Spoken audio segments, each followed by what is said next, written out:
पहले मैं सोचता था कि यार ये मैं किस काम में घुस गया स्क्रैप में। मैं सोचता था कि यार फ्लिपकार्ट वगैरह तो साफ सुथरा है, मेरा कबाड़ का काम गंदा है। हाँ। भाई हर जगह होता है।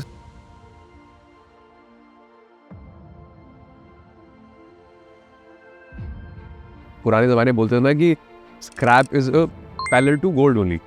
ई वेस्ट में जो मदरबोर्ड्स होते हैं, एवरेज 8 किलो मदरबोर्ड में।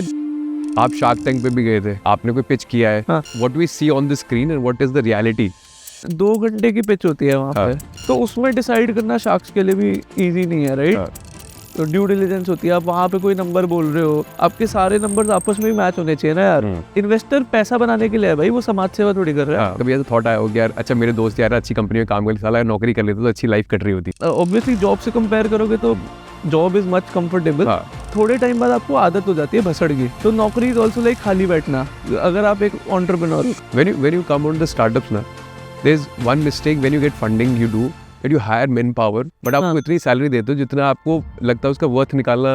ठोकर खा के भी सीखते हो आप। हाँ। राइट। अब जैसे मैंने रख लिए थे कुछ हेवी पैकेजेस पे लोग, कुछ महीने काम करके समझ आया कि यार ये तो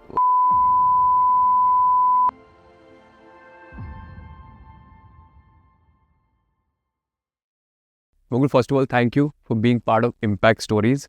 और इम्पैक्ट स्टोरीज हम लोग उन लोगों को बुलाते हैं जो ग्राउंड जीरो पे काम कर रहे होते हैं। तो मुझे जो आपके बारे में पता लगा, आप क्या बुलाते हैं, आपको बुलाते हैं मॉडर्न डे कबाड़ी वाला है ना, जो मतलब सब जगह यही ढूंढने को मिल रहा है। बट मुझे ये लगा कि चलो ये बड़ा ऑनेस्ट अप्रोच है आपका। तो कैसे आपको थॉट आया कि यार मुझे इस लाइन में जाना चाहिए, और जहाँ कोई अनऑर्गेनाइज्ड सेक्टर है, और है बिल्कुल है, जहाँ कोई हाथ नहीं डालना चाहता आपने वहाँ हाथ डाला है ना, और आपने बोला यहाँ से सोना निकालूंगा। यार मेरे को ये था, मतलब जब मैं कॉलेज आया, IIIT से मैंने बीटेक करी, तो आई एम फ्रॉम सोनीपत। वहाँ पे तो इतना कोई ये कंपनीज नहीं थी, उबर वगैरह। बट जब मैं कॉलेज आया तो मैंने देखा कि सब कुछ ऑनलाइन हो गया है। तो आई वॉज वेरी फैसिनेटेड। जो ये कंपनीज, मतलब मैं ऐसे बटन दबाता, टैक्सी आ जाती थी, तो मैंने तो पहले अपने पापा को बुला के दिखाया कि भाई देखो ये भी होता है। ऐसे ऑर्डर करूंगा, खाना आ जाएगा, राइट। किसी से बात नहीं करनी पड़ी, कोई ह्यूमन इंटरेक्शन ही है, राइट। तो मैं बहुत फैसिनेट हुआ। फिर मैंने थोड़ा रिसर्च किया कि ये कितने लोग केटर करती है कंपनीज, लाखों लोग यूज कर रहे हैं, राइट। तो लगा यार कितना मजा आता होगा कि आपने कुछ बनाया और लाखों लोग यूज कर रहे हैं। तो एक तो वो इंटरेस्ट डेवलप हुआ कि मेरे को कुछ ऑनलाइन करना है, मतलब। एंड सब कुछ ऑनलाइन जा चुका था जब तक मैं थोड़ा बड़ा हो रहा था, लाइक आई वाज 17-18, तब तक कंट्री डिलाइट भी आ गया था, सब कुछ आ गया था। लाइक लेंसेज आप लेंस कार्ड पे ले रहे थे, टैक्सी आप उबर ओला कर रहे थे, एवरीथिंग वाज ऑनलाइन। तो मेरे को लगा कि क्या बचा है। तो मैंने देखा कि भाई ये कबाड़ वाला जो काम है, ये हमारी डेली लाइफ का पार्ट है, but it is like running in a totally unorganised और ऑफलाइन तरीके से। तो थोड़ा बचपन से भी कनेक्टेड था, क्योंकि मेरे मामा का स्क्रैप आपने बताया भी देखा यहाँ। हाँ, तो मैं जंक यार्ड उनकी जाता था अपने रोबोट्स के लिए कुछ पार्ट्स ढूंढने, मोटर्स, बल्ब्स, बैटरीज, ये सब ढूंढने जाता था, बैठता था वहाँ पे। तो मजा आता था मेरे को। मतलब एक तरह से एक स्क्रैप डीलर को, इनफॉर्मल मार्केट की भी बात करें तो हर इलेक्ट्रॉनिक आइटम आता है उसके पास, तो वो एक तरह से एक्सरे कर सकता है हर आइटम का कि इसके अंदर क्या लगा है। Correct right. अगर आपको कोई कैमरा है, कुछ भी है, उसके अंदर क्या लगा हुआ है, तो एक ये प्रिविलेज होती है। तो मुझे बहुत उस चीज़ से मज़ा आता था कि यार ये तो बहुत इंटरेस्टिंग है। क्योंकि मेरा इलेक्ट्रॉनिक्स का बैकग्राउंड है पूरा। तो ये थोड़ा बहुत कनेक्शन था, और फिर ऑनलाइन लेके जानता, तो अगर इसको एक्सप्लोर करते हैं, रिसर्च किया, स्टडी किया कैसे होता है, और फिर एक ऐप बनाई जिससे हम इसको ऑनलाइन लेके गए। इससे पहले आपका रोबोटिक्स का बिजनेस भी था शायद, रोबोट भी आप लोग, ड्रोन्स का बिजनेस। हाँ, करेक्ट। ड्रोन्स का वो क्यों छोड़ दिया? यार शुरू में जब स्टार्टअप करने का मन किया, कि एंटरप्रेन्योरशिप जब जगी, तो सोचा कि अपने ही बैकग्राउंड का कुछ करते हैं। ओके। राइट। और मज़ा भी आता था बहुत मेरे को। मतलब ड्रोन्स में बहुत इंटरेस्ट था, अनमैन्ड, मतलब एज इन कि आप रिमोट से कंट्रोल नहीं कर रहे, उसको कंप्यूटर कंट्रोल कर रहा है। ओके। रिमोट वाले ड्रोन नहीं बनाते थे हम, उसमें आप ऑटो पायलट से आपने वे पॉइंट्स दे दिए, और वो अपने आप जा रहा है, अपना मिशन करके आ रहा है। और वो भी प्रोग्राम कर दिया आपने, उसको कुछ ड्रॉप करना है, जो भी करना है। तो अच्छा भी। हाँ, बहुत अच्छा था भाई। 50-100 किलोमीटर की रेंज थी, इमरजेंसी सप्लाईज डिलीवर करना चाहते थे। तो वीटॉल यूएवीज बनाए थे उसमें हमने। VTOL is vertical take off landing. बिल्कुल। तो वो बहुत इंटरेस्टिंग था कि वो ड्रोन की तरह टेक ऑफ करता है और फिर प्लेन बन जाता था ऊपर जाके। अच्छा। तो दोनों के अलग अलग बेनिफिट्स होते हैं। तो ड्रोन क्या हवर कर सकता है, प्लेन हवर नहीं कर सकता। प्लेन स्पीड में जाता है, वो खड़ा नहीं हो सकता है। एग्जैक्टली।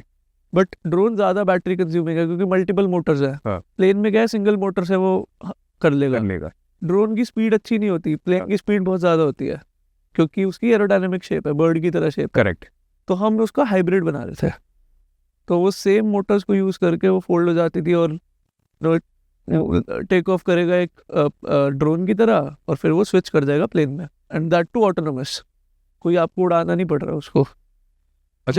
एक हम लोग बात कर रहे थे, आपने बोला कि जिसमें पुराने ज़माने बोलते थे ना कि scrap is a parallel to gold only, हाँ है ना? हाँ but you give a very good example also हाँ बिटवीन हाँ कि आपको ये नहीं पता होगा कि इसमें सच में गोल्ड निकलता हाँ, मतलब जैसे ऐसे कई इंडस्ट्रीज को बोलते हैं ना कि यार दिस इज गोल्ड, है। हाँ, तो ऐसे कई चीज़ों को बोलते हैं, but scrap is actually gold. मतलब भगवान की दया से हमारा बिजनेस इतना अच्छा है कि ई वेस्ट में जो मदर बोर्ड्स होते हैं, तो उसमें आप ये मान लीजिए एवरेज 8 किलो मदर बोर्ड में 1 ग्राम सोना निकलता है।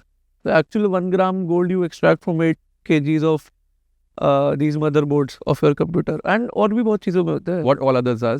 जैसे रैम हो गई, राइट? कई जगहों पे सिर्फ गोल्ड प्लेटिंग होती है, जैसे आपके मदरबोर्ड में तो प्रोसेसर में गोल्ड है, हाँ। कई चिप्स में क्या होता है सिर्फ गोल्ड, मतलब जो आपकी पिन होती है वो तो गोल्ड की होती हैं, उसमें रिक्वायरमेंट होती है। तो बहुत जगहों से गोल्ड भी एक्सट्रैक्ट होता है, बट अब केमिकल प्रोसेसेस होते हैं जिसके थ्रू आप निकालते हो उसको, हाँ। तो स्क्रैप तो एक्चुअल गोल्ड है। जब हम ई वेस्ट जब हम इकट्ठा करते हैं, जो भी वेस्ट हम इकट्ठा उसे सेग्रीगेट करते हैं, हाँ। Which is the most profitable thing which you यार प्रॉफिटेबल और वैल्यूएबल दो अलग अलग चीजें हैं। हाँ। वैल्यूएबल में तो ऑब्वियसली आपके लैपटॉप्स, हाँ। जो लो वॉल्यूम और हाई वैल्यू आइटम है, मोबाइल फोन्स, लैपटॉप्स, और फिर उसके बाद सीपीयू आ गया जिनमें गोल्ड है, बेसिकली फोन में भी गोल्ड है आपके, अच्छा। प्रोसेसर है उसमें सम अमाउंट ऑफ गोल्ड। तो उसके बाद आपके anything that can be plugged into a socket is e waste, चाहे वो एसी हो, फ्रिज हो, वॉशिंग मशीन हो। लोग कई बार सोचते हैं ई वेस्ट सिर्फ लैपटॉप फोन तक है, राइट? कोई भी चीज़ आप प्लग में घुसा सकते हो, बैटरी चलती है, वो ई वेस्ट है। तो बड़ी बड़ी चीज़ें भी, हमारा इंटरेस्ट सब चीज़ों में बराबर है, like we want to solve everything, AC, fridge, washing machine सब लेते हैं हम। सो उसमें प्रॉफिट इतना नहीं है, but compare to other scrap items ज़्यादा है, लाइक पेपर, प्लास्टिक से कंपेयर करोगे तो उससे तो बेटर है, राइट?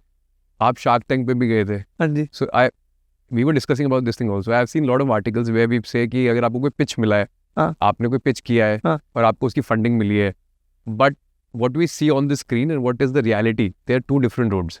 अच्छा, आपने आर्टिकल पढ़ा? सो बेसिकली सी 2 घंटे की पिच होती है वहाँ पे, उसको कट करके दिखाते हैं आप लोगों को, तो उसमें डिसाइड करना शार्क्स के लिए भी उतना इजी नहीं है, राइट? बट हाँ, obviously a lot of times the deals happen, a lot of times there are issues, तो ड्यू डिलिजेंस होती है। आप वहाँ पे कोई नंबर बोल रहे हो, आपके सारे नंबर्स आपस में ही मैच होने चाहिए ना यार।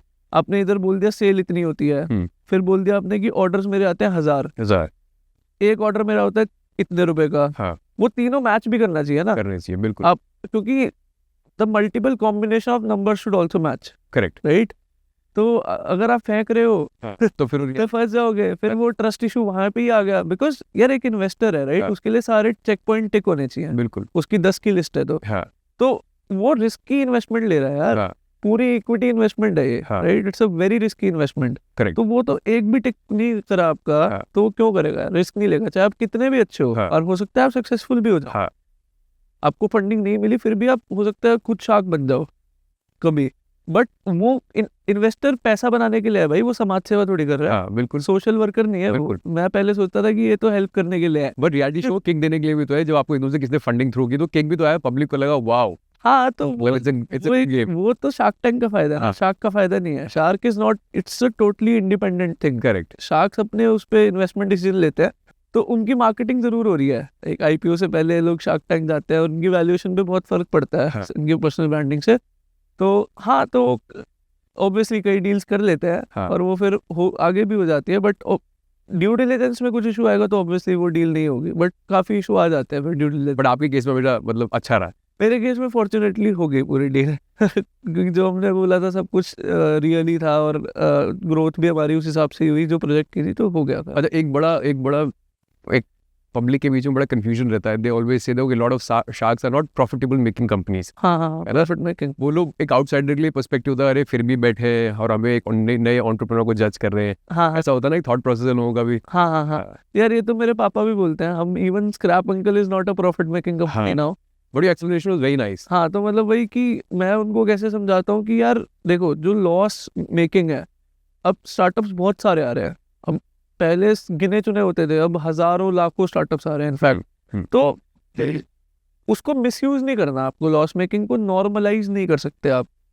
जब तक आप लॉस में हो रहे हो, डेली का लॉस चेक करो अपने हाथों से लिख के, जैसे दुकान वाला करके जाता है ना डे एंड पे, गल्ला लिख के जाता हाँ कि भाई आज क्या कितने का बना। जब आप लिखोगे ना -2 लाख एक दिन का, क्योंकि इतने ही लॉसेज होते हैं कंपनीज में, इवन हमारे लेवल की कंपनी में -50,000 70,000 80,000 एक दिन में हो जाता है, तो आपके हाथ कांपेंगे राइट। हाँ। बट आपके पास एक क्लियर पाथवे होना चाहिए कि उसको प्रॉफिटेबल कैसे बनाओगे। तो मैंने जैसे अपने पापा को बताया कि भाई it is startup is like अ जमीन, तो वो जमीन फसल देती है, तो हो सकता है कुछ सालों में आपकी वो फसल नहीं प्रॉफिट दे रही, बट बाद में वो प्रॉफिट दे। बिल्कुल। तो जमीन की भी तो वैल्यू लगाओगे ना आप, हाँ ठीक है, सिर्फ फसल की वैल्यू थोड़ी है। अब जैसे कई लोग हैं वो कंपनी नहीं बनाते, प्राइवेट लिमिटेड नहीं बनाते, फंड रेज नहीं करते, हाँ। वो जैसे पेरेंट्स बोलते हैं कि नहीं यार अपने को फंडिंग ही नहीं चाहिए, हाँ। बहुत नेगेटिव सेंटीमेंट है कई लोगों को फंडिंग का, एक आम आदमी को कि नहीं मैं फंडिंग तो बेकार होती है। हाँ। जरूरी नहीं है यार, आप हो सकता है अम्बानी के घर पैदा नहीं हुए, राइट, बिल्कुल। तो आपको बाहर के कैपिटल की जरूरत है, आप में पोटेंशियल है, टेंशन। जो कंपनी 100 साल में बननी थी आप उसको 10 साल में बना सकते हो, राइट। अगर आप बिना फंडिंग के चलते तो हो सकता है आपको 50 साल लग जाते, पूरी उम्र लग जाती, बट 10 साल में अगर उतनी बड़ी कर दोगे तो फिर आप और चीज़ों पे काम कर सकते हो, उसको और 10 गुना बड़ा कर सकते हो। हाँ। तो तब आपको फंडिंग चाहिए, राइट, और वो फंडिंग लेने के लिए स्ट्रक्चर होना चाहिए, कंप्लायंस होना चाहिए। तो स्ट्रक्चर कंप्लायंस होना इज लाइक जमीन के रजिस्ट्री कराना, करेक्ट। राइट। एक जमीन है, कब्जे की जमीन है मान लो उस पे आप खेती कर रहे हो, तो आपको सिर्फ फसल का पैसा मिलेगा, प्रॉफिट। अगर आप जमीन के कागज पूरे रखोगे, उसकी रजिस्ट्री पूरे रखोगे, हाँ, तो उस जमीन की वैल्यू भी मिलेगी आपको, जो कि बहुत होगी। तो that is the startup valuation, एक आम आदमी को समझाना हो तो।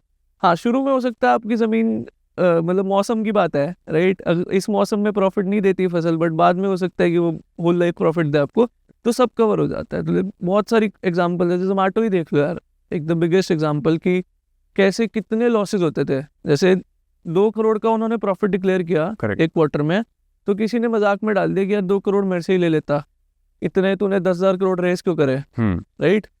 बट भाई अब तो 500 करोड़ का प्रॉफिट है क्वार्टर का, राइट। अब क्यों नहीं डाल रहा वो बंदा कि भाई 500 करोड़ मेरे से ले लेता। तो इनके प्रॉफिट ऐसे ही बढ़ते हैं भाई, जितने बड़े लॉसेज होते हैं उतने बड़े प्रॉफिट्स आते हैं, और सारे पाप धुल जाते हैं 5-7 साल में। उसके बाद जितनी भी लाइफ है कंपनी की, then it is always a like cash minting machine.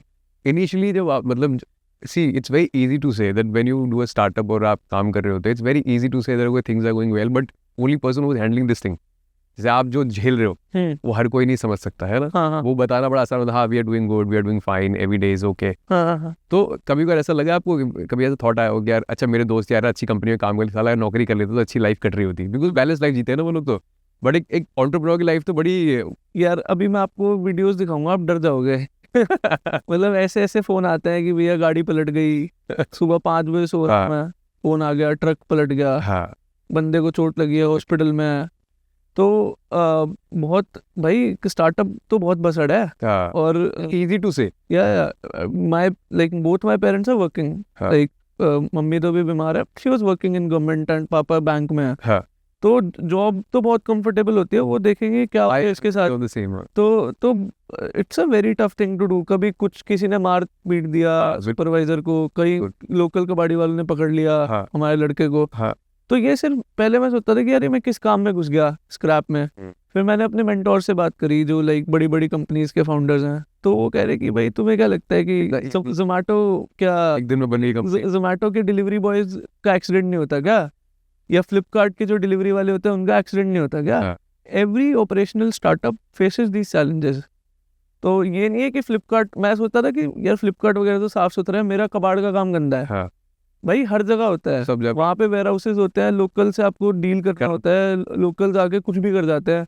अभी मैं डिलीवरी में सीटीओ से बात कर रहा था, वो कह रहे कुत्ता चोरी कर गया वेयर हाउस से। हाँ बिल्कुल है। तो वीडियो आई कि कुत्ता आया, आईफोन का पैकेट उठा के ले गया, क्या कर, अब उसमें क्या केस बना हो गया। तो भाई बहुत उल्टी सीधी चीजें होती हैं, राइट, स्टार्टअप्स में। तो ऑब्वियसली जॉब से कंपेयर करोगे तो job is much comfortable, but थोड़े टाइम बाद आपको आदत हो जाती है भसड़ की। तो फिर आपको समझ ही नहीं आएगा यार ये नौकरी नहीं करनी, यार मजा नहीं आ रहा। बिल्कुल, जैसे बोलते हैं ना कि घर पे खाली नहीं बैठ सकते, तो नौकरी इज ऑल्सो लाइक खाली बैठना, अगर आप एक एंटरप्रेन्योर हो, क्योंकि आपको 10 दिशा, चारों दिशाओं से आ रहा है कुछ ना कुछ बिल्कुल, मुसीबत। क्योंकि मैं ना एक टाइम पे केरला में था, हाँ हाँ तो वहाँ पे आप ओला उबर बुक करोगे ना, हाँ तो जैसे आपकी ओला उबर आती है ना, तो जो लोकल टैक्सी वाले होते हैं और या ऑटो वाले होते हैं वो उसे पीट देते हैं, बिल्कुल क्योंकि उनका पहले से अपना एक ग्रुप है जो चल रहा है और चाहते हैं उन्हीं का और कोई बाहरी कंपनी ना है। तो मैं तब भी सोचता था कैसे ओला ने कन्विंस किया होगा उन ड्राइवर्स को कि तुम वहाँ अपनी गाड़ी चलाओ। बिल्कुल। अब उनका क्या था, जहाँ वो कैसे करते थे, जैसे मान लो ये ऑटो वाले सारे खड़े हैं, वो उससे 10-15 मीटर पहले रुक जाता था और आपको फोन करा, सर पीछे आ जाओ, मैं वहाँ नहीं खड़ी कर सकता गाड़ी। हाँ बट दे मैनेज समहाउ। हाँ। तो that's the beauty of startup. वो लोग कुछ ओला में तो यार आई वाज टॉकिंग टू हमारे एक इन्वेस्टर है ओला के, जो हमें भी इन्वेस्ट कर रहे हैं। Okay. तो टेलिंग की शुरू में तो ऑफिस में घुस के पीट देते थे हाँ हाँ बिल्कुल बिल्कुल, फाउंडर को। हाँ हाँ हाँ हाँ, बॉम्बे में ऑफिस था, बेसमेंट में एक शॉप थी, तो वो फाउंडर्स को पीट देते थे भाई। तो ये तो होता ही है स्टार्टअप्स में, but it is how you navigate, आप में परसिवरेंस कितनी है। अगर आप लूज कर गए कहीं पे भी, जैसे मेरे को लो फील होता है यार, स्पेशली इंसान वाकई when you are a solo founder, you think यार ये क्या फंस गया मैं, प्रॉफिटेबल भी नहीं है, और you feel weak at times. But पर अगर आपका एटीट्यूड वो वाला है ना, नेवर गिव अप वाला, देन तो नोबडी कैन स्टॉप यू। तो और स्टार्टअप का तो फर्स्ट स्टेप भी वही होता है कि आन दे, जो आता है आन दे भाई, देख लेंगे। तो वो अप्रोच से चलोगे तो अपने आप रास्ता बनता जाता है। बट आपकी ना मतलब वो पर्सनल लाइफ और प्रोफेशनल लाइफ दोनों हैम्पर होती रहती है एक तरीके से, क्योंकि आप पर्सनल लाइफ पे ज़्यादा ध्यान दे नहीं पाते, है ना, क्योंकि जॉब होती है तो आप देखो आप सैटरडे संडे बाहर भी चले जाओगे। हाँ हाँ। बट जब आप ऐसे काम में जुड़े हो तो आपको लगता है हर दिन जद्दोजहद बन जाती है।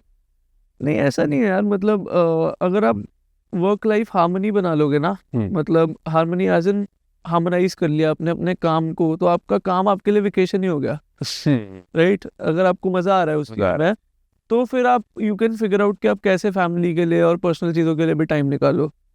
दिक्कत तो तब आएगी ना यार, जो बंदा जॉब को जॉब की तरह कर रहा है बिना मन से, तो उसको अलग से वेकेशन भी चाहिए, लीजर भी चाहिए, Correct. अपने लिए भी चाहिए, फैमिली के लिए भी चाहिए। तो वो अपने वाला आप काट सकते हो, क्योंकि आपको ऐसे लगता है कि आप तो पूरा ही वेकेशन पे हो, थोड़ा बहुत टाइम फैमिली के लिए भी दे ही सकते हैं। अग्री। राइट। तो अगर आप अपने काम को प्यार करोगे ना, ये सब बोलने की बातें होती है भाई, ये सब नेगेटिविटी फैली हुई है लाइक आम लोगों में, जो नहीं करना चाहते। हाँ। मैं भी आम ही इंसान हूँ भाई, बट मेरे को ये है कि मुझे कुछ करना है, चाहे बना पाऊँ ना बना पाऊँ, बट करना है, ट्राई करना है। आई शुड नॉट थिंक कि मैंने ट्राई नहीं किया, right. So you get that satisfaction of trying things, right. तो वही है कि ये सब कुछ नहीं होता। आप अगर अपने काम को एंजॉय कर रहे हो तो आप वेकेशन पे ही हो, और बीच में आप थोड़ा बहुत फैमिली के लिए भी टाइम निकालो। जैसे आपने बोला मेरा कभी ऐसा लो फेज भी आता है, हाँ, तो how you deal with that, तो कैसे अपने आप को वापस पिकअप करते हो कि चलिए लेट्स। रेयरली आता है, तब नहीं, तभी मैं कर रहा हूँ अब तक और इतना भी नहीं आता कि रोज रोज आ रहा है, मतलब 3-4 महीने 6 महीने में एक बार आ जाता है।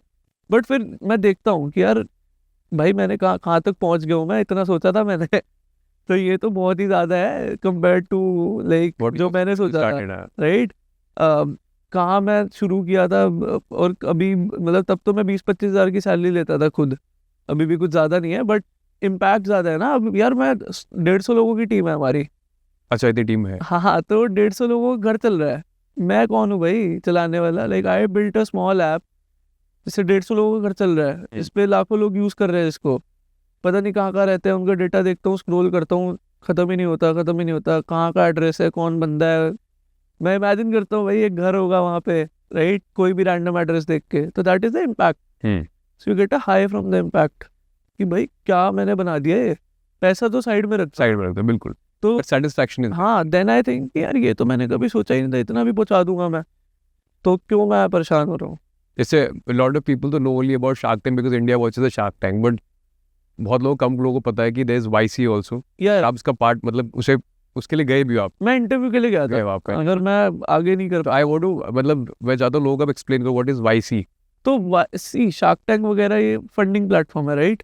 ऐसे ही स्टार्टअप्स आजकल काफी पॉपुलर हो रहे हैं। तो एक एक्सेलरेटर होता है और एक इंक्यूबेटर होता है। तो एक्सेलरेटर होता है कि आप बिल्कुल छोटी कंपनी हो, किसी भी स्टेज पे वो आपको एक्सेलरेट कर देगा, तेजी से ग्रोथ करवा देगा, आपको फंडिंग देके और मेंटोर करके। That is the important thing कि वो दोनों को मिक्स करना चाहते हैं। सिर्फ पैसा, शार्क टैंक में सिर्फ पैसा मिलता है, मेंटोरशिप भी मिलती है शार्क से, बट वो एक स्ट्रक्चर्ड वे में नहीं होती, राइट। YC का पूरा करिकुलम होता है। तो Y कॉम्बिनेटर बहुत पुराना है, मतलब it's a 25 year old accelerator, जिससे दुनिया की सबसे बड़ी कंपनीज निकली हैं। Right, it's a very successful Yeah, accelerator. से एयरबीएनबी निकला है, आपका Zepto is a YC company, Razorpay is a YC company, आपका Meesho is a YC company, बाकी यूएस में इंस्टाकार्ट है, ड्रॉप बॉक्स है, बहुत बड़ी बड़ी कंपनीज हैं। तो टोटल वाईसी कंपनीज की जो वैल्यू है it is going to be $1 trillion soon. हाँ। That's the And how you enroll for it? आप अप्लाई करते हो, जैसे शार्क टैंक में भी आप अप्लाई करते हो, हाँ। एक फॉर्म भरते हो, वैसे ही वाईसी के लिए फॉर्म भरते हो। तो वाईसी का और आपको एक और इंटरेस्टिंग बात बताता हूँ, जितने भी आजकल एक्सेलरेटर या ये प्रोग्राम्स आते हैं, एप्लीकेशन फॉर्म होता है, सारा वाईसी का छाप देते हैं वो, अच्छा। क्योंकि भाई वाईसी ने जो क्वेश्चन पूछे वही हम अपना डाल दें। YC has made it so easy for them to ask questions, and 10-15 page का भरते हो उसको, तो वो वैसे भी भरते रहना चाहिए। आपको खुद क्लैरिटी आती है, सोचने को मजबूर करता है वो आपको कि यार ये तो मैंने सोचा ही नहीं ये क्वेश्चन का आंसर। तो that's why you apply for it. कई लोग अप्लाई करते हैं, 1-1.5 लाख लोग अप्लाई करते हैं, फिर 600-700 लोगों को इंटरव्यू के लिए बुलाते हैं, फिक्स नहीं होता, कभी 600-700 कभी 1000 उनको इंटरव्यू के लिए बुलाते हैं, उसमें से 200-250 लोग सिलेक्ट करते हैं वो। और वो कैसे मेंटोर करते हैं आपको, मतलब थोड़ा? वो यूएस जाना पड़ता है आपको, सैन फ्रांसिस्को जाना पड़ता है, वहाँ पे ही वाईसी का ऑफिस है छोटा सा, एंड वहाँ से सबसे बड़ी कंपनीज निकलती है दुनिया की। और इंटरव्यू बहुत इंटरेस्टिंग है कि सिर्फ 10 मिनट का होता है। और अगर आपकी एप्लीकेशन, उतनी गट फीलिंग कैसे आती होगी? की इंट्यूशन पे पैसा देते हैं भाई वो। उनका एप्लीकेशन अगर आपका शॉर्टलिस्ट हुआ, only a 10 minute interview is required. Shark tank तो फिर भी 2 घंटे का था, फिर उसके बाद कोई ड्यू डिलिजेंस नहीं करता वाईसी, ये लोगों को नहीं पता। लाइक वाईसी ड्यू डिलिजेंस भी नहीं करता शुरू में, अगर आपको शुरू वाला पैसा दे रहा है तो उसके बाद अगर वो नेक्स्ट राउंड में जा रहा है तो वो करता है। बट ऑब्वियसली वो इतने स्मार्ट है कि वो 10 मिनट में ही पकड़ लेंगे आपको, आप कर ही नहीं सकते उनके साथ कुछ वो पकड़ लेंगे कि एक सच बोल रहा है नहीं बोल रहा, राइट। सो 10 मिनट का interview and they give a decision, $500,000 की फंडिंग कर। My god. अच्छा, lot of people travel abroad, वहाँ पे जाते हैं, उसकी ब्यूटी देखते हैं और फिर आते हैं, start comparing their own country, यार कितना कचरा है यहाँ पे, कितना बेकार है यहाँ पे। So what do you want to say to those people? यार I have a mixed opinion. See, India is a very beautiful country and it also has a beautiful waste management. Like recycling is beautiful. Let me add on this thing. Yeah. When I was recently in Sri Lanka. So हम बोलते हैं पिछड़ी country है, हाँ. right? But when you go there, you see the cleanliness, see the roads, see the infrastructure. तो मैं कह रहा हूँ कंपैरिजन, आप वापस लौट के आते हो, बट इंसान का बिहेवियर वहाँ अलग होता है, एक क्लीन सिटी में, और एक अपने शहर में अलग होता है। बिल्कुल। आप कहीं भी कचरा फेंक देते हो, वहाँ आप बोलते हो अरे नहीं ये तो शहर अच्छा है, यहाँ नहीं फेंकेंगे। हाँ. तो मैं कह रहा हूँ कहने के माइंडसेट का भी बहुत बड़ा रोल है इसमें। हाँ, मतलब ऑब्वियसली सी आप 2 चीज़ों से डरा सकते हो लोगों को, या तो कुछ पैसे दे दो उनको कचरा ना फेंकने के, या उनसे पैसे ले लो कचरा फेंकने के, राइट, फाइन लगा लो। सो फाइन और इंसेंटिवाइजेशन 2 चीज़ें कर सकते हो आप। सो गवर्नमेंट का काम है फाइन लगाना। अब जैसे सिंगापुर में गया था तो $1000 का फाइन है, बिल्कुल है, कचरा फेंकने पे, राइट। यूएस में भी ऐसे ही फाइन्स है, हर जगह फाइन्स है। एंड दूसरी चीज़ ये है कि यार डेवलपिंग कंट्रीज खासकर वो कूड़ा अपने पास रखती नहीं है, वो सारा कूड़ा दूसरे देशों में भेज देती है, जैसे कि ठीक है, रिसाइकलेबल्स खासकर ई वेस्ट वगैरह दूसरी कंट्रीज में भेज देती है, हजार्डस नहीं रखते अपने वहाँ पे, which is again going to the earth only. Earth तो एक ही है ना यार, प्लैनेट पे तो नहीं भेज रहे दूसरे। और दूसरा पूरा देश भी देखना होता है ना यार। अब मान लो मैं भी यही सोच रहा था, मैं वियतनाम गया था, हो ची मिन सिटी, वहाँ पे भाई इतने बड़े बड़े टावर्स है, स्काई लाइन है, पूरी हाई राइज है, बहुत बड़ा। तो मैं सोच रहा था यार अपना इंडिया तो इनसे 10 गुना बड़ा, मतलब इकोनॉमी वाइज 10 गुना बढ़ जाए, हमारे यहाँ पे ऐसी स्काई लाइन क्यों नहीं है कहीं? तो यार वो बट डिपेंड्स ना, पॉपुलेशन कितनी है, आउटपुट कितना दे रहा है देश, और कितना बजट है उस चीज़ का, राइट। तो वो चीज़ें हैं। और obviously we are in a developing stage, तो इंडिया भी आपको 10 साल बाद वैसा दिखने लगेगा, बिल्कुल। बाकी रिसाइकलिंग बहुत ब्यूटीफुल है इंडिया में, छोटे शहरों में भी अगर आप देखोगे तो आपकी मम्मी इसको तब तक नहीं फेंकेगी जब तक पोछा बन जाता है, वहाँ पे इसको फेंक देते हैं, वहाँ पे पोछा नहीं, राइट। अगर कोई हर चीज़ के 100 यूज़ निकाल लेते हैं घर वाले, अगर कोई बॉटल्स भी हैं उसको 10 तरीकों से यूज़ किया जाएगा पहले। अगर कोई आपकी हनी की बोतल है तो उसको क्लीन करके उसमें दालें रखी जाएगी, राइट, बिल्कुल। तो that is the beauty of our country, मतलब यहाँ पे रिसाइकलिंग और रीयूज जो है वो बहुत ब्यूटीफुल है, कंज्यूमरिज्म नहीं है इतना। तो उस मामले में I think India is better than other countries. वहाँ पे इतना ऐसे नहीं है कि वो एक तरह से सबकॉन्शियस सस्टेनेबिलिटी है हमारे यहाँ, कि हमारी मम्मी या पापा सबकॉन्शियसली सस्टेनेबल होते हैं कई सेंसेस में। तो राइट, अखबार कभी फेंकेंगे नहीं, वो पता है वो कबाड़ी वाला लेके जाता है वो। तो उन चीज़ों में obviously we are also not like very far from. And what I seen when you go to airport ना, आपने देखा होगा डस्टबिन होता है, इसमें हाँ डिफरेंशिएट किया होता है कि ये ग्रीन में डालोगे आप, इसमें ये डालोगे। बट अगेन जो एयरपोर्ट जा रहा है वो पढ़ा लिखा इंसान तो होगा, but again if you see तो उसमें भी आपको सब मिक्स मिल जाएगा कचरा। हाँ हाँ हाँ। तो यार ऑब्वियसली ये तो पूरे दुनिया की प्रॉब्लम है, वेस्ट सेग्रीगेशन। इनफैक्ट दूसरी कंट्रीज में भी इंडिया से बहुत बेटर फॉलो होता है, बट वहाँ पे भी लोग गड़बड़ कर देते हैं। हाँ।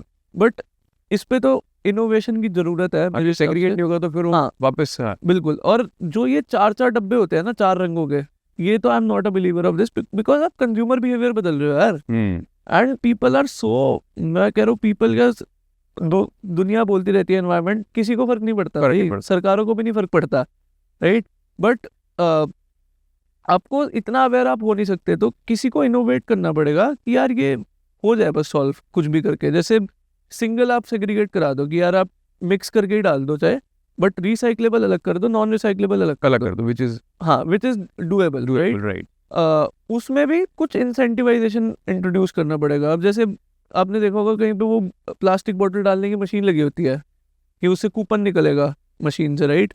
तो वो मशीन ही 20 लाख की है यार, 10 लाख की है, कौन और करेगा? ठप पड़ जाती है थोड़े टाइम बाद। गवर्नमेंट कैसे अफोर्ड करेगी ये सब machine, right.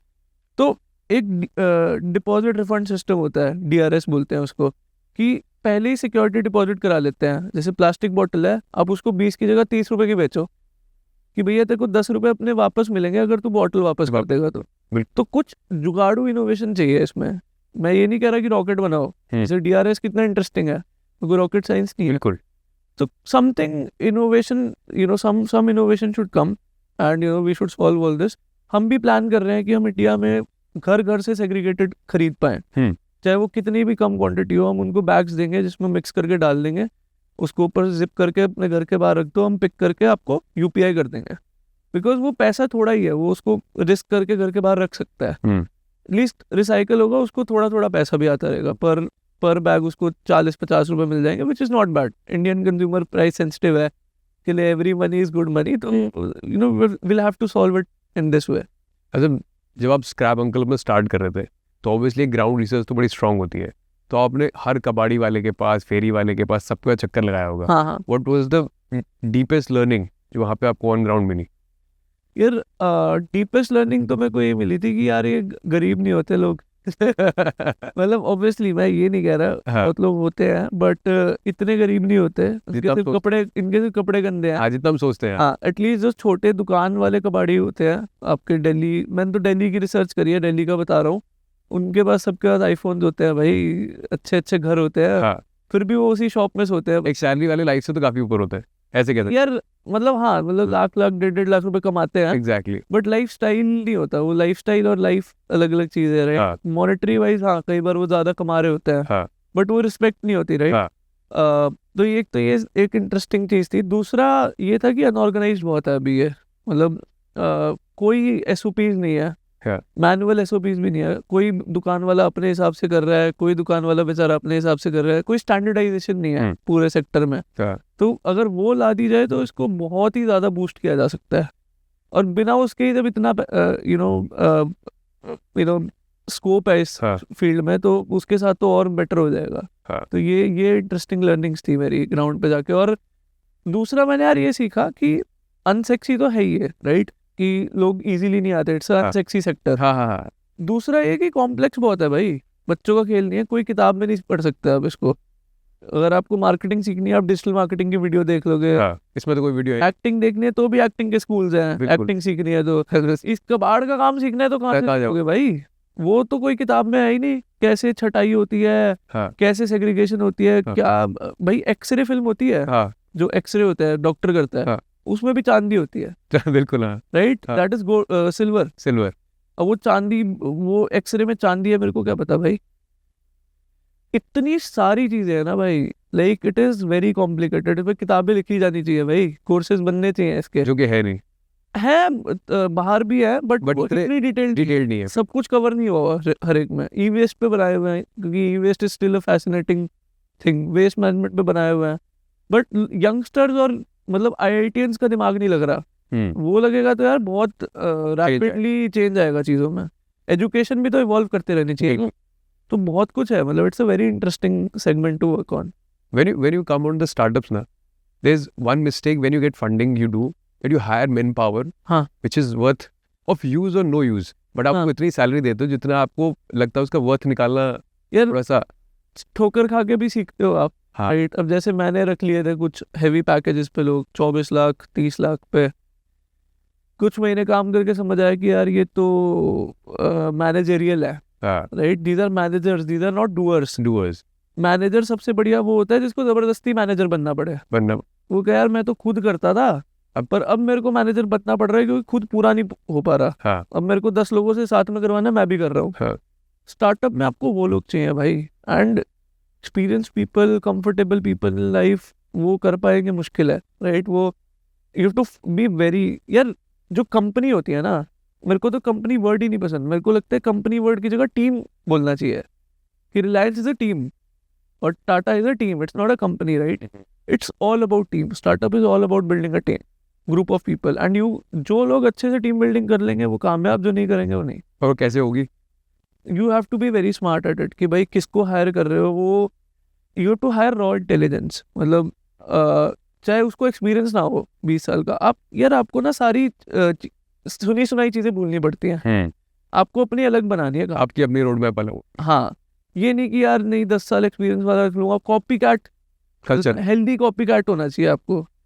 You know, toxic copy cat नहीं होना चाहिए कि वो कंपनी ऐसे कर रही है तो ऐसे कर लूंगा। आपको अपनी किताब खुद लिखनी है। आपको लगता है कि भाई 22 साल का लड़का ज़्यादा बढ़िया से मैं उससे काम करवा पाता हूँ, उसमें दिमाग भी ज़्यादा है और वो मेरे 50 लोगों की टीम को बेटर संभाल पाता है। यू नो, रॉ इंटेलिजेंस मैंने सीखा मेरी लर्निंग के हिसाब से कि अगर आप यंग टैलेंट भी रखते हो that is not a problem. Unexperience आप उनको अपने हिसाब से, यू नो, विजन, यार किसी को स्टार्टअप का विजन दिखाना, ईसॉप्स की वैल्यू समझाना, इक्विटी की वैल्यू समझाना बहुत मुश्किल है। राइट, तो एक नए बच्चों को आप समझाना दैट इज ईजियर। अगर कोई सिस्टम का पार्ट है 10-15 साल से, उसको आप शायद ना भी समझा पाओ, और उसकी रिस्पॉन्सिबिलिटीज भी बढ़ गई है, उसके लिए मॉनेटरी वैल्यू ज़्यादा इंपॉर्टेंट है, टाइम भी शायद कम दे पाएगा। तो आपको वो आप see hunger is the key, hungry लोग चाहिए आपको, जिनको ग्रोथ का हंगर हो कि यार हमें ग्रो करना है बहुत तेजी से, हमें फर्क ही नहीं पड़ता पैसों से, money is by product for us.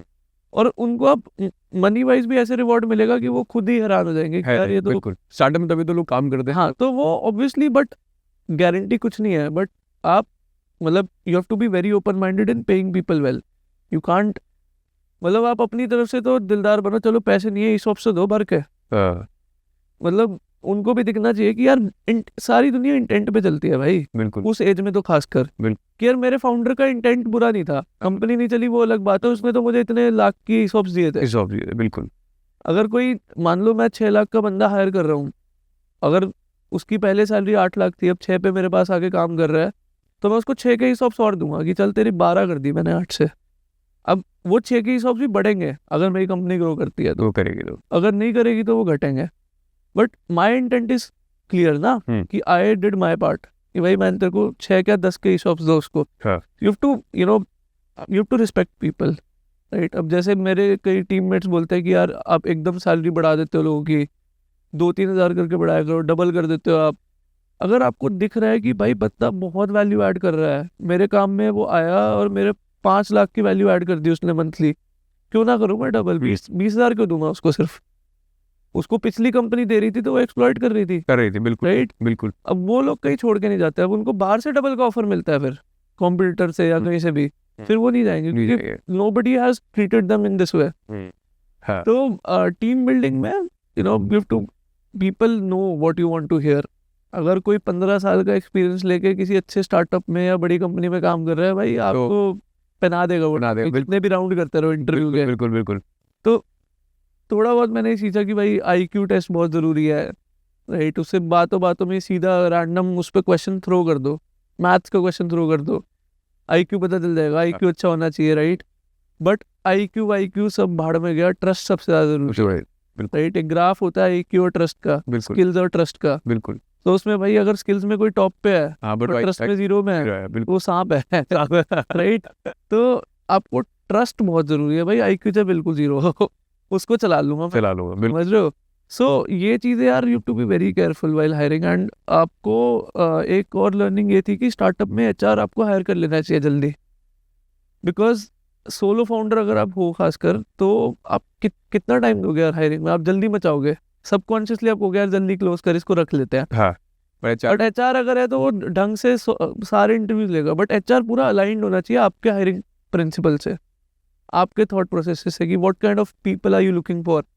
तो पहले आपको एचआर के लिए हाँ, सही- अब जैसे हम बोल देते हैं कि भैया हमारे यहाँ पे काम करना है, पहले 1 महीना हर वीकेंड पे पिकअप खुद करने पड़ेंगे, अच्छा, अच्छे अच्छों का पसीना नो मैटर वो और दिस एचआर कोई हो, नहीं नहीं नहीं नहीं, if you are a male employ okay, you'll have to do the pickups yourself to understand the business, because this is a core team hiring. This is not a 100 बंदा थोड़ी रख रहा हूँ यार, 20-25 लोग हैं पढ़े लिखे, 100 लोग जो है वो ग्राउंड पे हैं, Ground जो मैं पे। आपको बता रहा था भाई।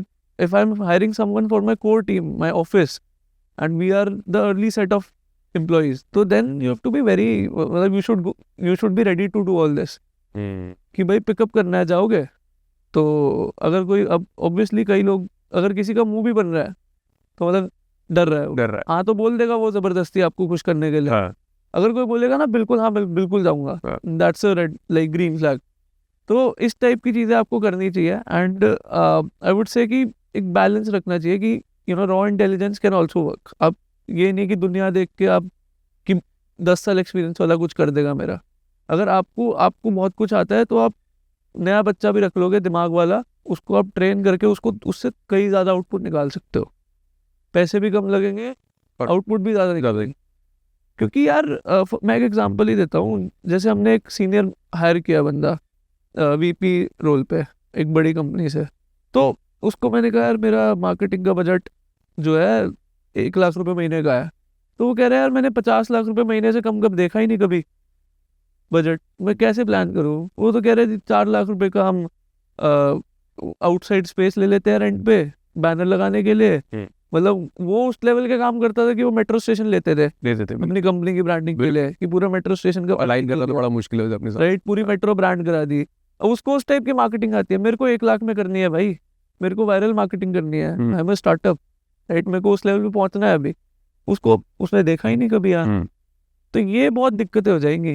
You to be very sure while you know before the interview only, like before the person joins, कि आप अपना सारा चेक कर लो, जैसे इन्वेस्टर करता है ना, हाँ, चेकलिस्ट बनाता है। जो इन्वेस्टर चेक करता है सब कुछ ही चेक होगा तो ही रखूंगा, वैसे ही आपको एक इन्वेस्टर की तरह सोचना है हायर करते हुए। और the moment you get funding, हाँ जी, है ना, तब आपके हाथ में जब पैसा आता है, लक्ष्मी आती है तब, तो then also you think this वही, मतलब you think I will get the money हाँ एंड हायर एवरीबडी, हाँ है ना, जो भी मुझे हत्ते लगेगा, क्योंकि मैं बड़े स्टार्टअप को देखता हुआ आया हूँ।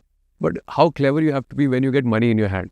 और आपने पर्सनल तो होता है ना, गाड़ी ले ली, घर ले लेता हूँ पहले। यार बहुत ही बेवकूफ़ों वाली बात है हाँ हाँ, कि लोग पार्टी करते हैं करते रेस हैं, करने के बाद, बिल्कुल करते हैं, right, like people are happy. Happy, मैं ये नहीं कह रहा कि पैसा नहीं, यार all the right to be happy also, है ना। भाई, यू शुड बी सैड हाँ, after raising funds, you given your equity, right, you are not getting richer, हाँ, आप डाइल्यूट हो रहे हो।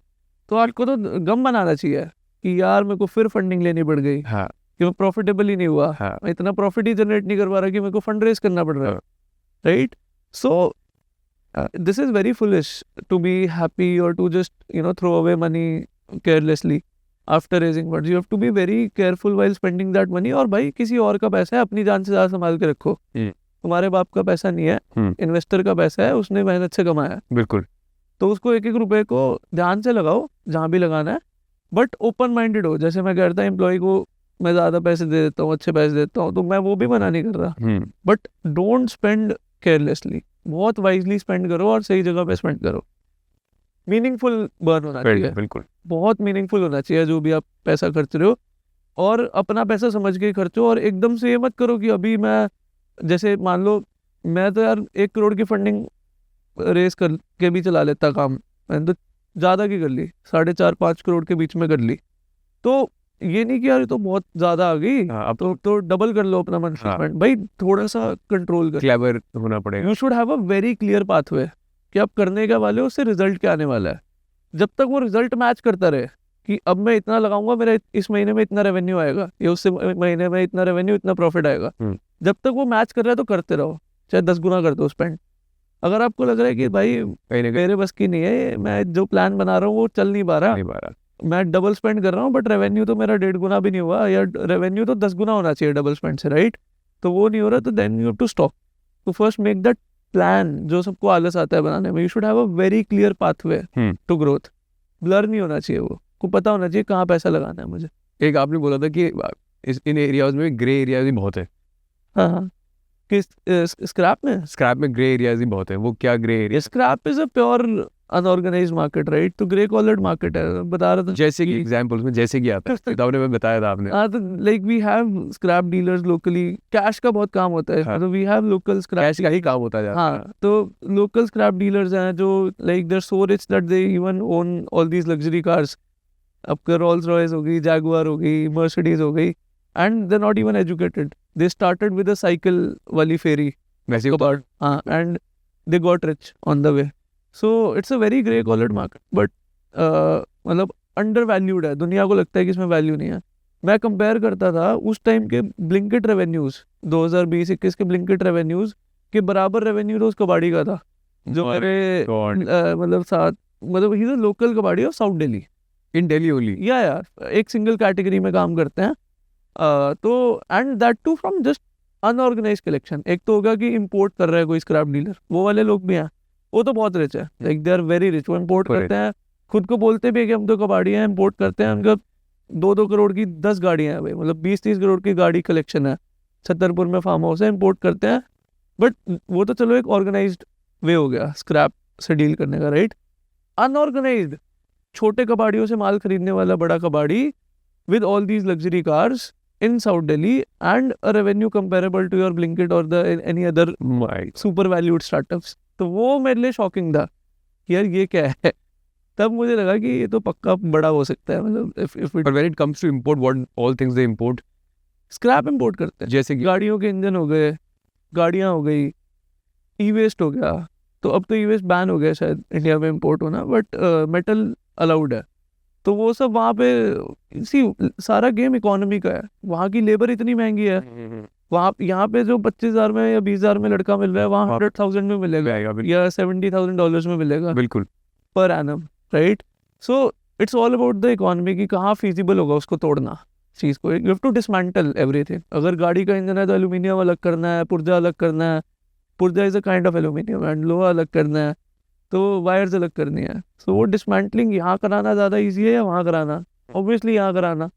तो कहाँ से यहाँ जाता है? अगर मैं आपके सारे गेम को स्टेप बाय स्टेप समझने की कोशिश करूँ, जैसे आपने गार्बेज या फिर जो भी चीज़ है, ई वेस्ट है, जो भी, हाँ। सब कलेक्शन शुरू किया, हाँ। आपके बंदों ने आपके पास लेके आए, आपने उसे डिसमेंटल किया, हाँ। आगे सर। तो पूरे प्रोसेस को एक बार समझना चाहता हूँ मैं, कैसे कैसे और कैसे किसको बेचते हो, कौन सी चीज़ किसके पास जाएगी, कैसे? यार आप ऐप पे जाते हो कि बुक का पिकअप, पहली बात तो हम गार्बेज नहीं लेते, कूड़ा नहीं लेते, वी बाय ओनली रिसाइक्लेबल्स। जो भी चीज़ आप कबाड़ी वाले का बेचते हो। अच्छा, हाँ। ओके। तो पेपर हो गया, मेटल हो गया, प्लास्टिक हो गया, कार्डबोर्ड हो गया, हाँ। जो भी चीज़ आपके मम्मी पापा डस्टबिन में नहीं फेंकते, फेंक से, राइट? जो कहते हैं कि यार ये तो कबाड़ी को बेचेंगे। कुछ चीज़ें और भी ऐसे प्लास्टिक बॉटल्स आप डस्टबिन में फेंक देते हो, वो हम खरीद लेते हैं। गत्ता, आप छोटी सी पैकेजिंग आपने डिलीवरी मंगवाई, जेप्टो से मंगवाया या ऑनलाइन मंगवाया, वो आप फेंक देते हो, वो हम खरीद लेते हैं आपसे। ओके, तो anything that has a monetary value ठीक। रिसाइकलिंग में, राइट? एवरीथिंग वो हम खरीदते हैं। आप ऐप पे जाते हो, रेट चेक करते हो, अपना सूटेबल टाइम सेलेक्ट करते हो, डेट सेलेक्ट करते हो, पिकअप बुक करते हो, और हमारी टीम आती है प्रॉपर यूनिफॉर्म पहन के, बड़ा वेइंग स्केल लेके, क्योंकि वेइंग का भी बहुत इशू है कबाड़ में, चीटिंग होती है वेइंग स्केल में, राइट? पहले नीचे लगाते थे। हाँ, जो भी है। हाँ। और हम तो 1 लाख रुपए इनाम देते हैं अगर हमारे वेइंग स्केल में थोड़ी सी भी डिस्पेरेंसी हो। That's an offer, like 1 lakh rupee guarantee if there is a difference in weight. तो we are very honest with weight measurement. उसके अलावा मटेरियल आइडेंटिफिकेशन होती है। अब जैसे मान लो आपके घर की टैप्स हैं, आपके बाथरूम की फिटिंग्स है, तो किस चीज़ की बनी होती है वो आपके हिसाब से? बाथरूम की फिटिंग्स? हाँ। किसकी बनी होगी? आयरन की चीज़, आयरन, स्टील, राइट? हाँ। तो अब आम आदमी जो है वो कबाड़ी वाला बोलेगा कि यार ये तो लोहा है, ये स्टील है, ऐसे ही बोलते। 40-45 रुपए किलो रेट होता है स्टील हाँ। का, उसमें ले लेगा आपसे। हाँ। अब वो पीतल है, ठीक है, पीतल। ब्रास है वो, बिल्कुल है। विच इज 10x एक्सपेंसिव, 450-500 रुपए किलो का माल है। तो 10 किलो आपकी टूटियां आपने चेंज करवाई, आपने कहा 500 रुपये मिल रहा है, ठीक है, क्या है, बोले आपको तो फेंकनी थी वो, उसके 5,000 हो गए, वो उसकी पार्टी होगी। स्क्रैप अंकल के केस में you get the right identification, will tell you कि सर ये ब्रास है। तो फिर आप कैसे कमाते हो?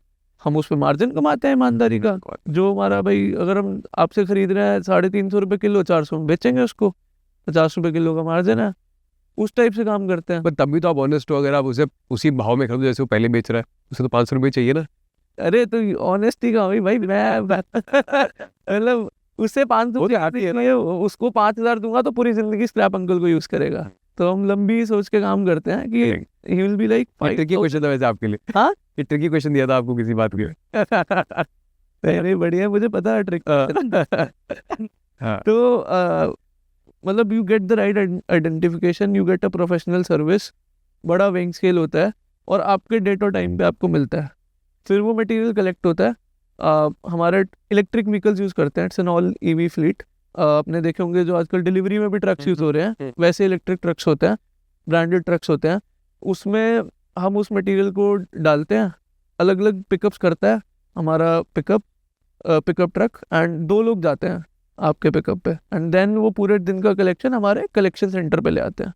वहाँ पे अनलोडिंग होती है, फिर एक सेकंड लेवल ऑफ सेग्रीगेशन होता है अगर रिक्वायर्ड है। वैसे तो आप अलग अलग करके ही बेच रहे हो एज अ कस्टमर, पेपर आपने अलग बेचा या हमारे पिकर ने आपके घर पे ही छांट लिया, वो अलग अलग करके आपको पे कर दिया। देन हमारे यहाँ पे अगर ज़रूरत है तो और सेग्रीगेट करते हैं, एंड देन जो चीज़ें डायरेक्ट रिसाइकलर्स को जाती हैं वो डायरेक्ट चली जाती हैं, जिन चीज़ों में डिसमेंटलिंग है वो डिसमेंटल होती है। बट एक एक चीज़ की आपको नॉलेज होनी चाहिए। अब जैसे मान लो सीलिंग फैन है, तो उसके ब्लेड्स एल्यूमिनियम के बने होते हैं। अब उस ब्लेड्स पे भी 3 पेच होते हैं जो उसको मोटर से जोड़ते हैं, वो पेच लोहे के होते हैं। तो वो लोहा आपको हटाना होता है ताकि लोहा लोहे के रिसाइकलर के पास जाए और एल्यूमिनियम के रिसाइकलर के पास जाए। बट ये ई वेस्ट रिसाइकलिंग का काम है। I am not an e waste recycler, we send it directly to the e waste recyclers.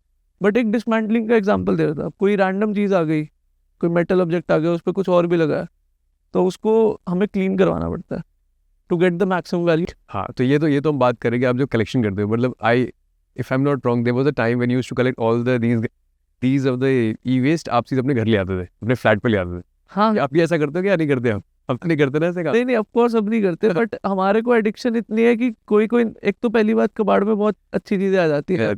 मतलब मैकबुक्स हमारे ऑफिस में यूज होते हैं कबाड़ में आए हुए। अरे हमें दे जाना। M1 M2 मैकबुक्स हो गए। अच्छा। किसी की खराब है, लोगों ने स्क्रैप कर दिया। हम कुछ भी खरीदते नहीं है, फ्रिज, AC, वॉशिंग मशीन, सब कुछ कबाड़ में आता है, हम यूज कर लेते हैं उसको। अरे वाह। और फास्ट मूविंग जनता है, शिफ्ट हो रहे लोग, तो the people just throw away things. उसके अलावा तो वो चीज़ें तो फ्लैट पे ले ही आते हैं। अब मान लो कोई डायसन का वैक्यूम क्लीनर आ गया, उसको उठा ले, रिपेयर कर दिया खुद ही, इलेक्ट्रॉनिक्स वाला कीड़ा तो है ही, उस टाइप की चीज़ें आती है। Not every waste, but landlord दुखी रहता है। जितने भी महंगे फ्लैट में मूव कर लो, तो वो कहते हैं यार तुम सही से रखते नहीं हो घर को, समाइए क्या भर रखा है। तो वो अभी तक है, but not everything. Warehouses बहुत बड़े हैं, लाइक 15,000 स्क्वायर फुट है, उतना कबाड़ नहीं आता घर में, बट थोड़ा बहुत लाते रहते हैं। So what do you want to say before closing this conversation? What all things you want to say, either as a startup guy, a newcomer, जो भी आपको कुछ बोलना है before closing this? I would say 2 things. One about the environment, and second about the entrepreneurship.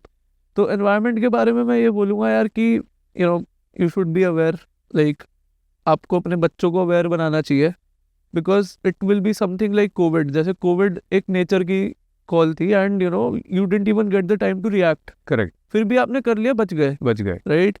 You might not get the time to react when you mess up with nature, right. आप अभी कर रहे हो, किसी को कोई फर्क नहीं पड़ रहा, सब इंग्लिश पेल रहे हैं कि भैया डंपिंग ग्राउंड है, बिल्कुल।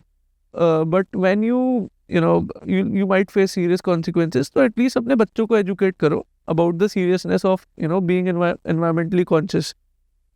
Segregation की क्या importance होती है, कंज्यूमरिज्म आपको मिनिमम करना है। आपको हर साल नया आईफोन नहीं खरीदना, राइट। अगर आपका वो तो कंपनी तो बेचेगी यार, वो तो बनाती रहेगी चीज़ें, राइट। आपको नहीं खरीदना नया टीवी। अगर आपको पिछले टीवी से काम चल रहा है, आप दिखावे के लिए या जो भी करने के लिए करते हो, मत खरीदो यार उसको। You should promote these kind of values among your young generation. अगर आपको try to carry a bottle with you, try to use metal bottles, not plastic bottles, because plastic is again dangerous. So if these values are very important for the younger generation. Second thing, entrepreneurship के बारे में मैं ये बोलूँगा कि यार we're all educated people. India is changing and India is a very very big opportunity. So I would say कि job के पीछे मत भागो, especially to the young ones. Just focus on yourself, focus on growing your skills, work for a startup. आप बड़ी companies को avoid करो, startup में काम करो, आपको बहुत रैपिडली सीखने को मिलेगा. और मैं तो कहूँगा स्टार्टअप में काम क्या मत करो, खुद ही स्टार्टअप कर लो. तो अगर आपको लगता है कि बस मतलब सोसाइटी प्रेशर में आके ये डिसीजन मत लो कि यार नहीं मैं जॉब करूँ. तो अगर आपको लगता है कि हाँ भाई मेरे को समझ में आता है धंधा, तो आप कर लो यार. मतलब जितना जल्दी रिस्क लोगे उतना बढ़िया है, बिकॉज बाद में तो फिर भी आप स्टेबिलिटी की तरफ जाओगे. तो पंगा ले लो भाई, कोई दिक्कत नहीं है. So my closing remarks would be कि do whatever you love. Don't like just follow your dreams or with perseverance. Don't give up. No matter how hard days you'll get, someday you'll find the stability. Beautiful. Yeah. Thank you so much, Bhai. Thank you so much. Thank you for having me here. Thank you for organizing this podcast. Thank you so much.